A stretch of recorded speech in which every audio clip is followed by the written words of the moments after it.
Olá, bem-vindos a mais um programa Escola de Profetas, a teleaula que nos faz conhecer melhor a Bíblia e os seus segredos. E hoje vamos nos aprofundar mais ainda nesse que é um dos objetos mais fascinantes da Bíblia, a Arca da Aliança. Falaremos sobre o relacionamento dos hebreus com Deus através do que ela representava. Então, como já estávamos falando a respeito dessa arca, o quanto ela era importante, o testemunho. Então, é muito importante, né? Porque o tema da aula de hoje é a Arca da Aliança, um relacionamento profundo com Deus. Então, não era somente, né, um talismã, não era somente algo bonito de se ver, mas havia todo, vamos dizer assim, um enredo espiritual de relacionamento, principalmente valorizando a santidade de Deus. Vamos só lembrando, Êxodo 25, versículo 17, diz assim: farás também um propiciatório de ouro puro, de 2 côvados e meio será o seu comprimento, e a largura de 1 côvado e meio. Farás 2 querubins de ouro batidos farás, nas 2 extremidades do propiciatório. Um querubim na extremidade de uma parte e o outro na extremidade da outra parte.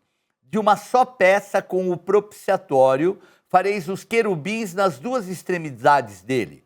Os querubins estenderão as asas por cima, cobrindo com elas o propiciatório. Estarão eles de faces voltadas, umas para a outra, olhando para o propiciatório.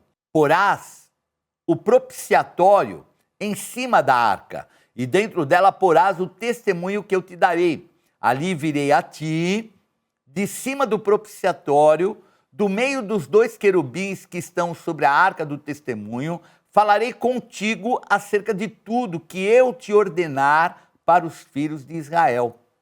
Então nós vemos que essa passagem ela fala muito desses valores. Eu quero reiterar aqui, porque o propiciatório era um local onde era feito sacrifício. Mas veja, ele era todo de ouro.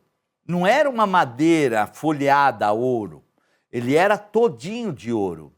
E formavam já uma única peça os 2 querubins com as asas estendidas. Você pode ver aí mais uma vez nessa imagem os 2 querubins, que os querubins são anjos. Então, na hierarquia, a mais alta hierarquia é a hierarquia dos querubins. Então vemos que mostrava e demonstrava o poder, a santidade e a valorização do Senhor. Então veja aí como seria essa tampa, porque ela é muito interessante, que ela é todinha batida de ouro. Então ela tinha e fazia, né, um elo todinho de ouro, porque também os 2 querubins, como você pode ver aí na imagem, eram feitos de ouro batido, formando e compondo uma só peça, que era a tampa da arca. Então, o propiciatório era a tampa da arca. Lembrando que a arca tinha 114 por 69 por 69. A tampa, 114 por 69 e os 2 querubins ainda que vinham acima. E o propiciatório, em hebraico, quer dizer caporeth, que significa lugar da propiciação ou lugar da cobertura. Então, era a tampa de ouro puro que cobria a Arca da Aliança com os 2 querubins, e era considerado o trono terrestre de Deus. E o ponto de encontro entre Deus, o sacerdote que intermediava com a humanidade. Então, essa separação naquele período era de muita importância, porque a manifestação de Deus era uma vez por ano naquele local, onde era feito um sacrifício.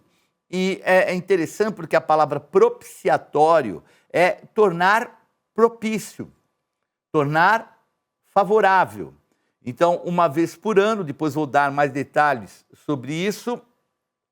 Então, o Senhor vinha, ministrava ali, Arão, no caso, que era o sumo sacerdote, o primeiro deles, a respeito daquilo que era a orientação que viria por todo aquele ano. Porque o dia onde era feito ali aquela, vamos dizer assim, o perdão, né, dos pecados, aquela propiciação que era feita, era bem no início do ano, marcava o início do ano e toda a direção para aquele ano era dada pelo Senhor ao sumo sacerdote. Mas, bispo, por que não podia ser para todo mundo? Primeiro, mostrando a santidade de Deus. Segundo, valorizando, de uma certa forma, aqueles que se dedicam diretamente ao Senhor. Então, eles não faziam outra coisa senão buscar o Senhor. Até hoje, entre os judeus, a gente vê uma dedicação muito grande por parte dos rabinos.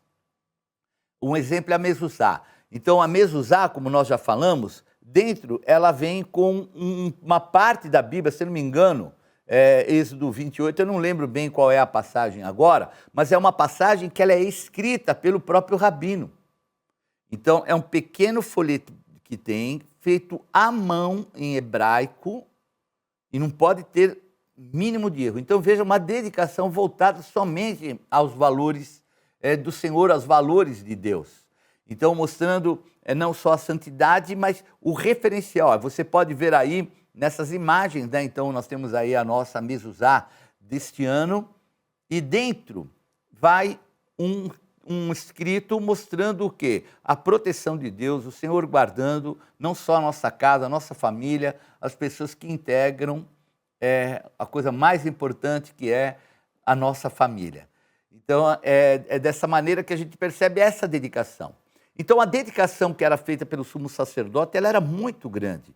E esse diferencial era de muita importância, porque as pessoas iam cuidar do seu cotidiano e de uma certa forma, é uma realidade, né? Muitas vezes a pessoa fica tão envolvida com o seu trabalho, profissão e tantas coisas, que esquece aquilo que é mais importante. Eu tenho até um exemplo muito importante, que era o do apóstolo Paulo. Então, o apóstolo Paulo, ele por muito tempo ele fabricou tendas, era a profissão dele. Mas quando foi necessário, veio Timóteo, que também era da mesma profissão, trabalhou por ele para que ele pudesse se dedicar mais à palavra. A gente vê também no início da igreja, né, quando foram escolhidos os diáconos, que eram para cuidar, de servir as mesas, as mulheres, né, as viúvas, os pobres. Eles se dedicavam a isso para que os apóstolos pudessem cuidar mais da palavra. Então, mostra o quanto é importante a ministração e a unção que traz sobre aqueles que se dedicam à palavra do Senhor. Vamos ver aí o Salmo 99, versículo 5, que diz assim: exaltai ao Senhor vosso Deus e prostrai-vos ante o escabelo de seus pés, porque ele é santo. Moisés e Arão entre os seus sacerdotes, e Samuel entre os que lhe invocam o nome, clamavam ao Senhor, e ele os ouvia. Falava-lhes na coluna de nuvem, eles guardavam os seus mandamentos e a lei que lhes tinha dado. Então, nós vemos esse salmo muito interessante, mostra a santidade e a busca dos valores de Deus através do sumo sacerdote. A gente vê de forma muito clara isso, e também de Samuel.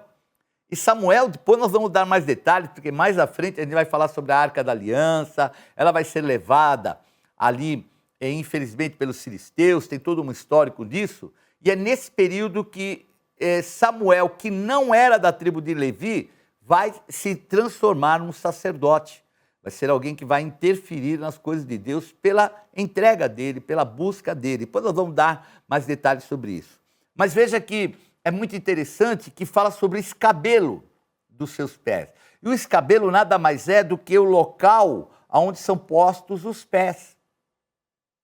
Então, um trono, o local onde o rei colocava os seus pés é chamado escabelo do trono. Então, a ideia, espiritualmente falando, é Deus no seu trono e a Arca da Aliança no escabelo dos seus pés, bem no local de frente aonde estão os querubins, ali, né, a Arca da Aliança, mas é o quê? Próximo dos pés, mostrando a grandiosidade de Deus, trazendo uma demonstração até profética, do quanto era importante aquela manifestação da presença do Senhor e aqueles que serviam e buscavam através dos sacerdotes. E havia ali esse dia que era o chamado dia do Yom Kippur, que é o dia do perdão, um tipo de um ritual de aspergir sangue no propiciatório. E era o ponto assim, central, anual do Yom Kippur, né? Que era, inclusive, há alguns detalhes depois em Levítico 16.